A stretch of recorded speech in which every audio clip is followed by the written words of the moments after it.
taken from the Full of Bloom interview with producer Tom Werman. You can listen to the entire Shout at the Devil interview at fullandbloom.com. Nikki Sixx, definitely the spark plug in Mötley Crüe. Of course, he was the main songwriter and wrote some of their biggest hits solely, but he always seemed to kind of encourage the other guys to participate in the writing. Well, they did. They did. I mean, Tommy was the second, I think, most creative person in that band, and of course, Mick was the third. Vince, he did what he had to do. He didn't do as much creating as the other guys. Right. But Nikki was the brains behind the outfit. Of course. Which I don't think Tommy Lee really had any songwriting credits on Shout at the Devil, or I'm not even sure Too Fast for Love.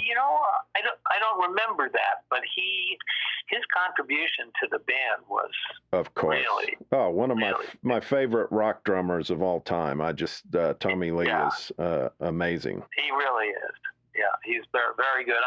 He's right up there with Bunny Carlos, who I think is the best drummer I ever worked with. Tommy's right there too. I mean, he's good. They both loved what they do and did it naturally. Was Mick using B.C. Rich guitars on that record, or was he using his Gibson on Shout at the Devil? I could not possibly remember. He used a bunch. He would use different guitars, I think, for different songs. Not every song, but I don't know. He had two. He had a different guitar tech for girls, and I think that made a big difference in the sound. But I think Mick is pretty heavily underrated guitarist. He had great licks, great, the way Keith Richards makes up the best guitar riffs in the history of rock and roll. Mick made up some really good licks, played them really, really well. Yeah.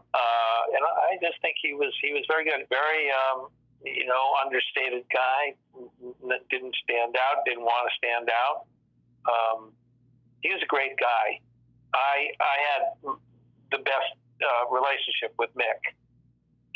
We just got along, and he presented no problems at all. He was great. We worked together.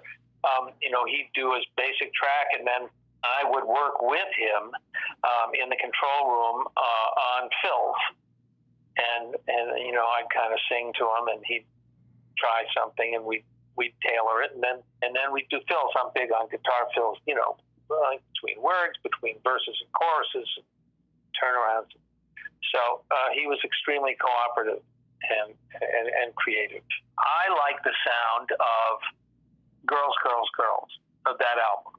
Because Mick finally got a good guitar sound. The fans seem to prefer Shout because it's got a bigger bottom, than kind of a raw sound, considering the 80s, and especially what the 80s became. That's my favorite personally out of the Mötley Crüe catalog. I like the other albums as well, but that was the one that really kind of just hit me in the face. From my perspective, the cut Girls, Girls, Girls and the cut Wild Side are the two best produced songs I ever did with Mötley Crüe. Other people would disagree. Any kind of moment that stands out more from those sessions from Shout at the Devil? Like when you reflect on them nowadays, is there something that you kind of think of from time to time? When I think about those sessions, I always think about Tommy, mainly Tommy, and his enthusiasm and his curiosity about the newest technology in drumming. He was really, really curious and adventurous in his approach to the drums, and he always wanted to use the latest technology, the latest. He was into samples pretty early. I remember that, and I remember being grateful to him for getting really good drum tracks right away. So we didn't have to do a lot of editing, and you want a solid drum track to build on, and he did that. And I just enjoyed his whole vibe in the studio. He really, drove the train when they went into play, and they would run through the song live. I remember struggling with Vince, because he would get in there and try his hardest, but sometimes he just didn't produce too many keepers for that day because he had stayed up all night partying. What was your process for recording Vince's vocals? Did you have kind of a way you did it? I always did. I had a process for all vocalists to spare them as much as I could and minimize their time in front of the mic. I'd make 3 columns. I'd write out each line, on lined paper, and I'd make 3 columns next to the lyrics, and we'd make 3 tracks. So we'd do 3 separate tracks right away, and then I'd tell him to go take a break. And he'd leave the studio and, go into the lounge or something, and we would go line by line, and I would circle which was the best line of each of the 3 tracks. And then we would make a composite. It would simply bounce all the various lines to one track. So then we'd have a pretty good vocal performance. And then I'd do 2 more tracks. And then we'd compare those 2 to the good vocal performance. And so the vocalist would have sung the song 5 times. And we'd have almost a perfect track. Then I'd underline or highlight parts that still needed to be worked on, and we would work only on those lines or words that needed to be improved. Most of the time with a normal vocalist, we could do a song in about an hour, a lead vocal. But with Robin Zander, we did it in 10 minutes. He could do 2 or 3 songs in one afternoon.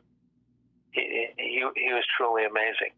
As a vocalist, Vince had a lot of character, but wasn't able to, to do that much work all at once. And he sometimes it just worked out that Nikki would have to sing to him what the melody was supposed to be because he hadn't had enough time to learn the song. What would you say, like how long maybe a typical song would take for him to kind of get a final vocal or where it was all put together? A few hours, maybe 2 hours one day, 2 hours the next day.